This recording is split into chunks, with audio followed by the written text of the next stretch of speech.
Here we are on a follow-up Friday. Lots going on already today. What a great morning. God showed up like he does every day. That's right. This ain't our show.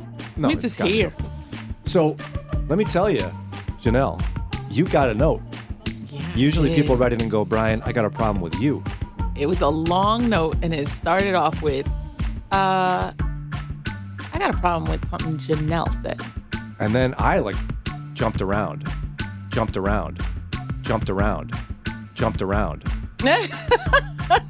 And said, we better talk It's about... about time it's not me.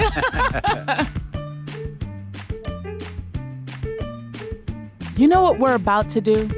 We're about to get real. We're about to have conversations that Christians have behind closed doors, the scary ones, the ones that make you feel uncomfortable. That's where we're going. Why? Because we're family. Ustedes son mi familia. So this is the Brian and Janelle podcast. She's Janelle, and I'm Brian. If you don't want to miss anything, all you have to do is hit the subscribe button to get a notification whenever we drop a new episode. This is the Brian and Janelle podcast.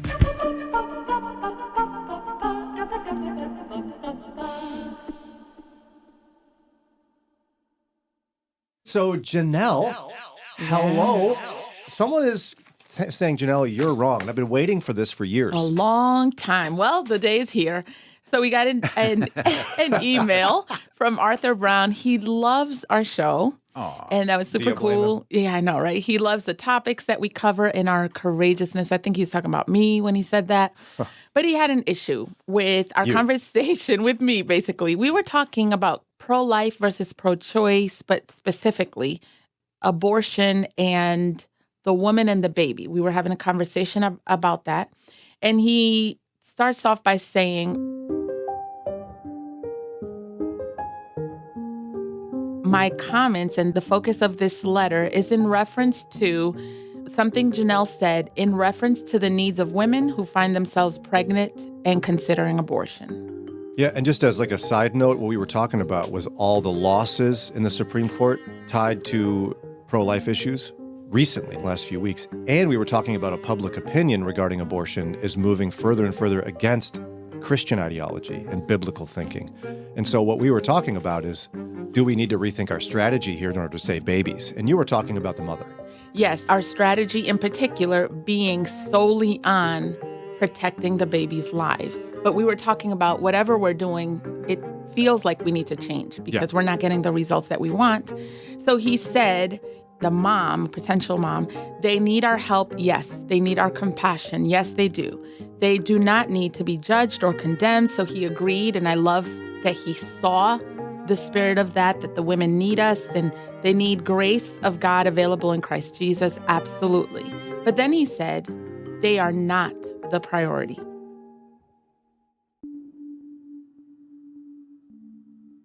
Arthur said the child is not more valuable than the mom, but is at greater risk, and the mom must be held accountable. And so in terms of his point and his position, he says, I want to magnify this. The baby has top priority. When a mom finds herself pregnant under normal circumstances, resulting from a choice she freely made. So he's comparing this to if you've been raped or... So he's saying, set that aside. Yeah. If you just have sex with somebody and you get pregnant and you want an abortion, it's essentially saying it's their fault. Right. And so he breaks it down and says the baby's innocent. The pleasure of sin was pursued. And when the fruit of that pursuit is not wanted, that's an issue and it compounds the sin.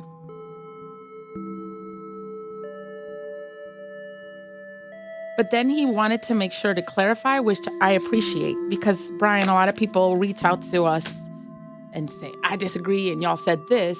But he does something that we've encouraged as we try to model Christians having tough conversations and how to have it in a way that's godly and grace-giving.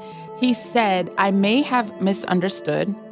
I thought Janelle was saying that more priority should be given to the mom instead of the unborn. So before we move on in terms of his position, I want to clarify what I was saying. The baby has priority, of course. It's a vulnerable life, and the Lord cares about the baby from conception. Absolutely. So you weren't saying that the mother's more important than No. the baby? What I was saying is they have equal importance in the eyes of the Lord. It may be different, but they're equal in terms of priority. I have an issue with the message that Christians are sending that the baby's more important, and I think that's part of where and why we're losing the battle. And I'll explain as we move on. So his basic thesis is that babies are more important than the pregnant mother carrying them because she sinned and so it's her fault and the baby's innocent. Therefore, Christians ought to care more about the baby than the mother. That's his position? Yeah. I don't know why I have to pick one. I don't want to pick one. Right. I'd have to think long and hard about that. He did explain and compared it to like when we have babies. So you and I have multiple babies. Let's say you're having your... Well, okay, this just for clarity's sake, if They're someone's not. just tuning in. Yeah. You have multiple babies with your husband. And they're not like, And oh, I have my multiple goodness, babies with my wife. Yeah, we have, and they're not babies anymore. They're grown. But he said, let's say you have two kids and then you're pregnant and you have a baby. He's saying the priority when that newborn is in your home is the newborn because they're helpless. And so the priority goes to that baby. And that's where, in terms of when you're saying pick, I don't think in that situation you even really pick. It's a different kind of priority. And we'll get into the biblical part of it a little later. But in terms of him explaining why they're a priority, when I would have my baby, the physical part of it, of course, is for the baby. But I was always mindful of how the siblings were receiving the baby. There were even times where I would nurse the baby and make it story time because I didn't want my child to feel, which can happen when you're nursing, hold up, I'm nursing the baby, go away, or give me some time. So I would have the baby on one arm and then have the child on the other and read stories. So they would make sure to know I'm good. My position hasn't changed. So you're saying in your home you would equally prioritize the infant and the toddler. Right. Or even the infant and the teenager, let's just say, if you end up in that position. Right. In a different way. So I'm just saying equal priority, but definitely different because Arthur's saying the baby's vulnerable and he's delicate. Couldn't I make an equally valid argument that perhaps you ought to pay more attention to the postpartum mother? Because the baby, provided with has loving parents, will be cared for. Really, all it needs is rest and love and food and diaper changes. But she could be in danger of postpartum depression, which could threaten her life and the life of the children. And so couldn't I make an argument that she deserves more attention?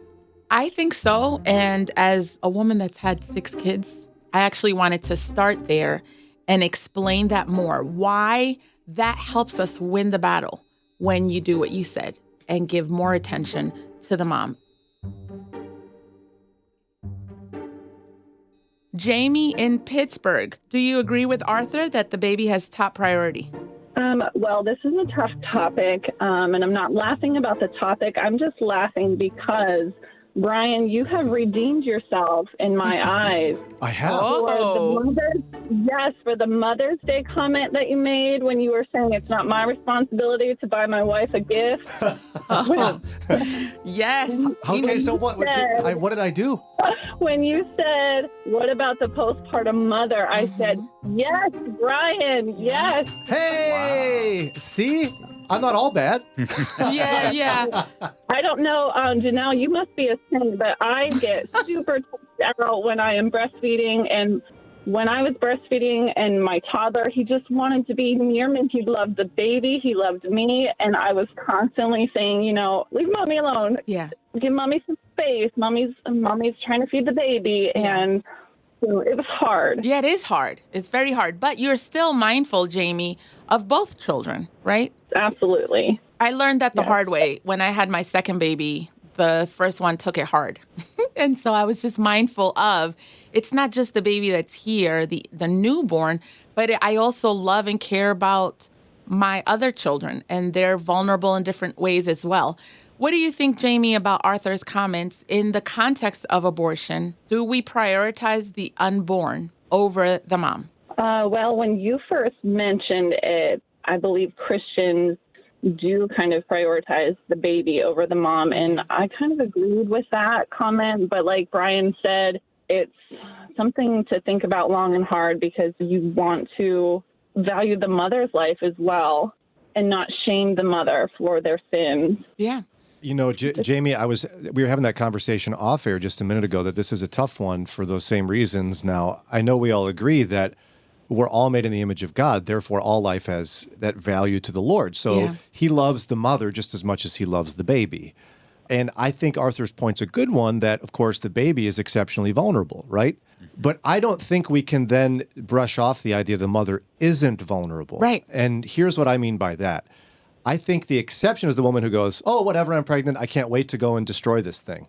Most women who go in for abortion are vulnerable in some measure, in some way, as in they're economically vulnerable, they're relationally vulnerable. Whatever it is, they're struggling in some way. And I hear this from pregnancy centers. And so it's whose vulnerability as a believer, when we're supposed to protect the vulnerable, do we prioritize if they're both vulnerable? I would absolutely agree with that because I actually had my first child out of wedlock. So I can't speak from, the other side because I had the loving support of the family. I had support.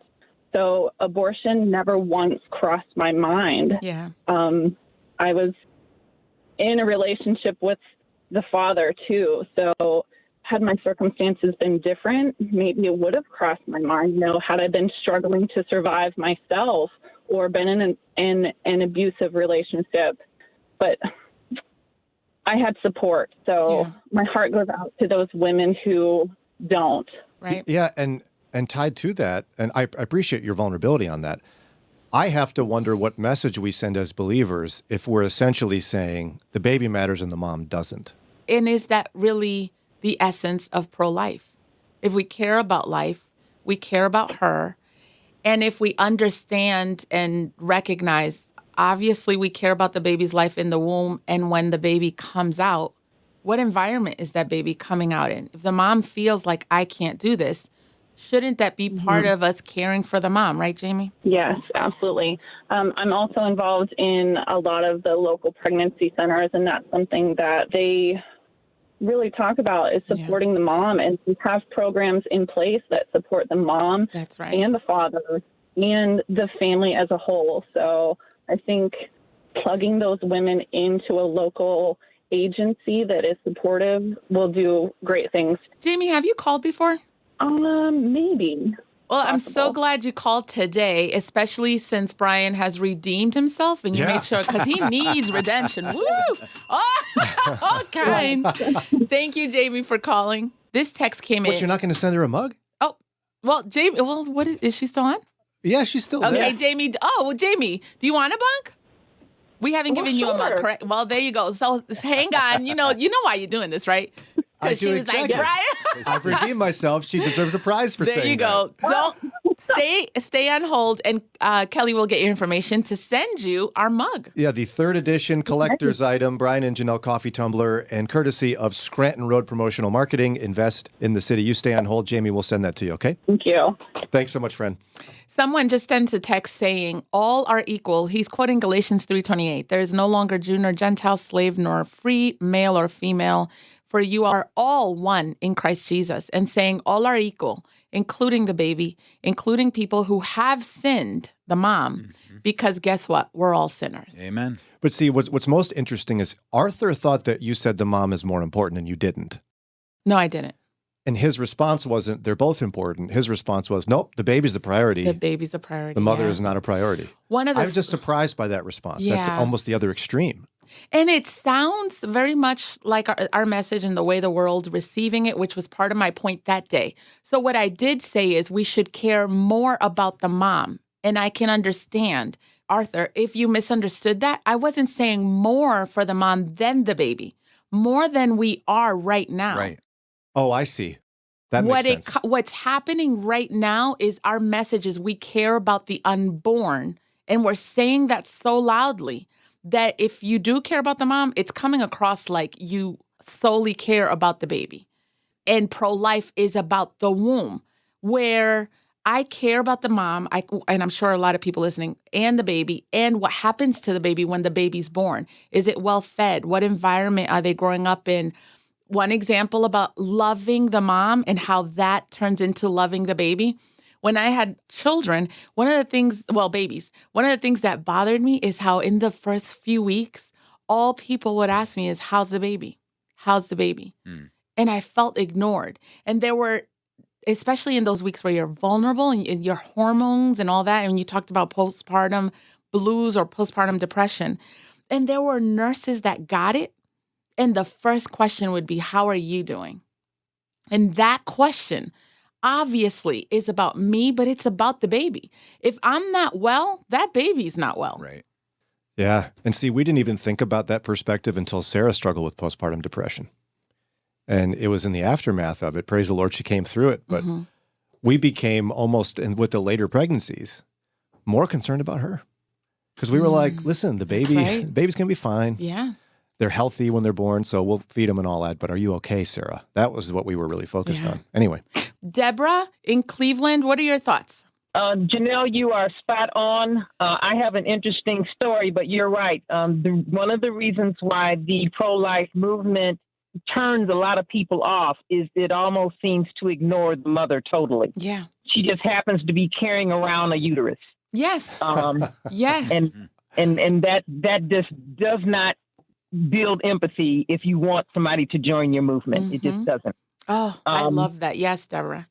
But when I was pregnant, just to let you know, even in the broader scheme, what happens is I was pregnant and I am a what they call a high-risk pregnancy. And in order for me to bring my baby to term, I had to be on bed rest.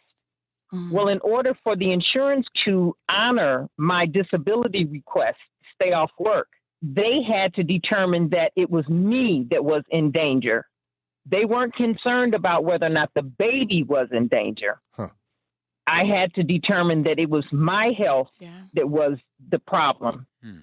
Now, once I became able to go to the hospital, because of course I went into labor early, because I always go into labor early. I've actually lost a child because of early labor. I'm sorry. So when I say high risk, it's like I've never carried a baby to term. Never. Wow.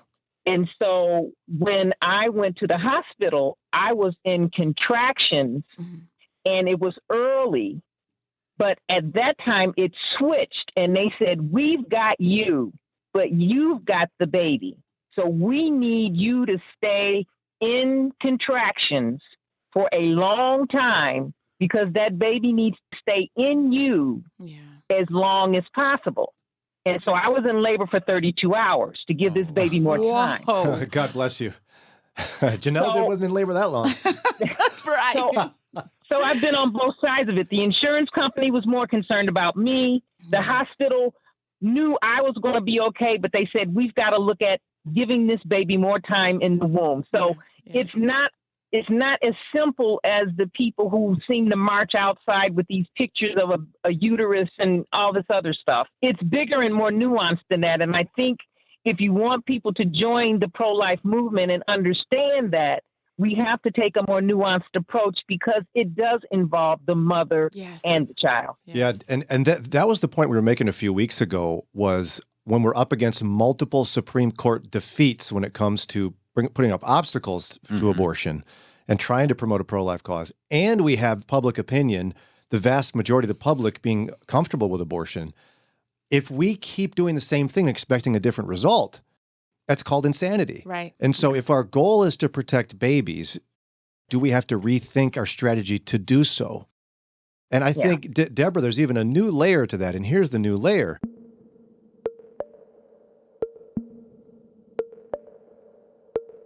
We have to understand that people who don't follow Jesus don't think it's a baby.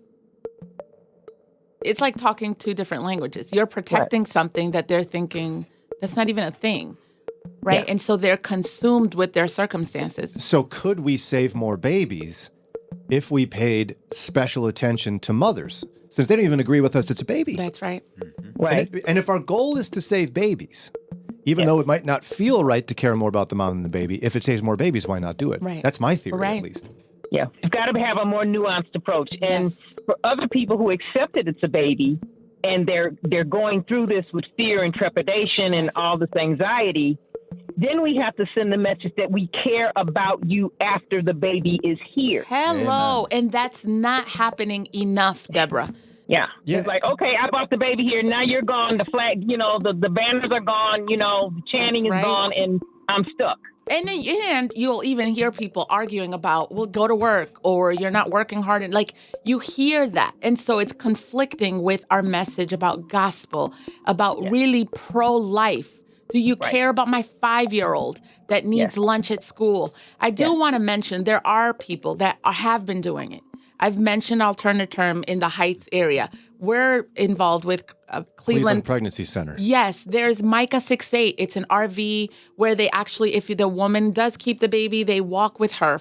It's happening. But that's the nuance, Janelle. I want to jump in here because the nuance is the political, ideological message of being pro-life has one message. Yeah. But when you go to pregnancy centers that are pro-life, they're doing what you both are saying. Yes, they are. They are equally caring for the mother and the baby, and they're doing great work in that. But people don't know they are there. Yeah, exactly. Lift those up. They're busy doing the work. You got other people. That are just sending the message on social media, perhaps, or interpersonally. And I don't want to say it's more important, but that has equal weight in its impact in a society that doesn't think it's a baby. Yeah. Right. Yeah. Deborah, you bring up some great points. You are awesome, Deborah. Woo. Well, thank you. I love your show. Right now, we're revisiting a conversation we had 2 weeks ago, and someone's pushing back at me and saying, well, Janelle, I know you love that part. They had an issue with me talking about the mom being a priority and being someone we should care about in the context of abortion. And so Arthur emailed and said the baby has top priority. I did say I appreciated that he asked for me to clarify and said maybe I misunderstood because I misinterpreted what Janelle was implying. And so I did say we should care more about the mom. And the clarification is not more about the mom than the baby, but more than what we are already caring about. And let the world know Jesus cares about the baby and Jesus cares about the mom equally. Jeff in Nashville, what are your thoughts? I kind of agree with this last lady that spoke there. She had some very good points about the mother. And I guess I'm thinking that the mother is a priority and stuff, and why she should have to make this decision on abortion is beyond me. I'm wondering where the fathers are in this circumstance. Yeah. It's a great question, and it's one where I think increasingly pregnancy centers are reaching out to dads for couples in crisis. In fact, I moderated for Cleveland Pregnancy Center a discussion with 4 men who are still living with the decision and the regret and the hurt of choosing abortion with someone that they were for their baby. So it's a good point. Being mindful of the dad, but then also being careful how we talk about the mom, because it sounds a lot like the people that brought the woman caught in adultery to Jesus. Yeah. It's like, hello, did y'all check on the guys that were sleeping with her? When we talk about the woman and what some say, well, the pleasure of sin. That's what there Arthur were said. 2 there. Yeah. Yep. There were 2 people there. And I think our lack of grace and mercy to the woman because she's the one carrying. I care about the vulnerable and the baby. What I'm saying is she needs to be a part of that discussion of grace and compassion. And see, that's the perfect parallel, right? Because one of Arthur's points was the reason the baby gets priority is because, well, you got pregnant because you were having some fun having sex. Yeah. And so you were sinning, and that's the consequence for that is you don't get prioritized. And you're right. Think of the story in the scripture of a woman dragged in front of a crowd of people holding stones where Jesus was. And let's not minimize this. She was caught in the act of adultery. Right. Someone caught her having sex with someone. That's not her husband. And dragged her in front of people to be killed. Only her. Only her. Right. And Jesus' response was, you are without sin, cast the first stone. That's Everybody right. dropped their stones and walked away. And he looked at her and said, go and sin no more. He showed her grace and compassion. And addressed the sin. Right. So it's not just Grace like, oh, you're good. You're good. And so the other thing I was say, going like, did you like that? Yeah, See? yeah, exactly. Throw the rocks. But in the sin part, how do we differentiate one from the other? How do you know what happened with that woman, how she got herself in that situation? In terms of us knowing. We can't know. Yeah, we can't know. And so we have to be kind of like in that story, very much about Grace and very mindful of our own sin as we approach her and engage with her. Yeah, and I just don't think we're going to save more babies by being even slightly dismissive of the mother. Yeah. I mean, if you're going to compare apples and apples here in terms of someone's vulnerability, I mean, physiologically, the baby's way more vulnerable than the mom. Absolutely. I mean, yes. that's objectively the case. Absolutely. But how are we going to save a baby by minimizing her vulnerability? Not that it's the same, but it's still a thing. Right. And what do you think about this text? The person says, murder is never the option. If mom is not capable of caring for the child, this great country has things such as adoption in place. Is that a solution? You should just hold on and give it up for adoption. You can't force her to adopt the child, first of all. So even if it's available, it might not be an option that particular mother would want to take up. Because I think that also kind of flippantly minimizes the emotional turmoil of giving your child up for adoption. Yeah. Mm-hmm. I mean, I don't have time to give you the whole story here, but my mother was adopted and for a number of reasons ended up reconnecting with her birth mother many years later.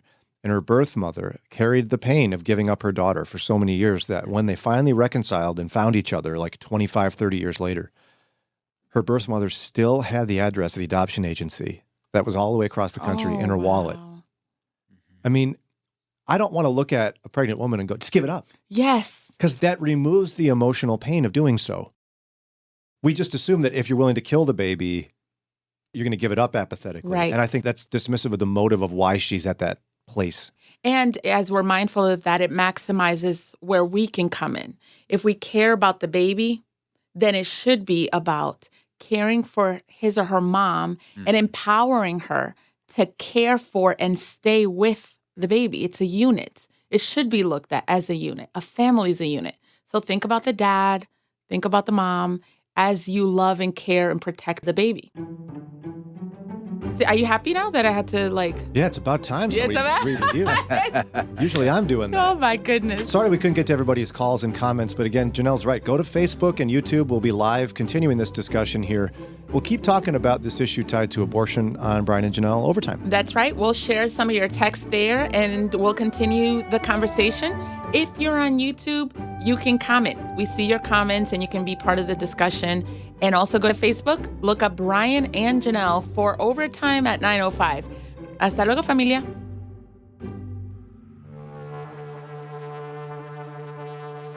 Hey, hold up. Where are you going? You know you liked your time with us. You want more. So look down, hit that button right there, subscribe, and you'll get updated episodes, and then you can hang some more. And guess what? You can help us. How? A 5-star rating. You can also hang with us live, weekdays 6 to 9 a.m., interact with us, talk with us, download the Moody Radio app. Or at brianandjanelle.org. And we don't put all this together all by ourselves. There's some great people behind all this production. We want to thank Ron Eastwood, Kelly Ryder, Paul Carter, Doug Hayner, Mike Reynolds, and our awesome and fearless leader, Josue Villa. And finally, this podcast is a production of Moody Radio in Cleveland, a ministry of Moody Bible Institute. Well, Brian, that's a wrap. Yep.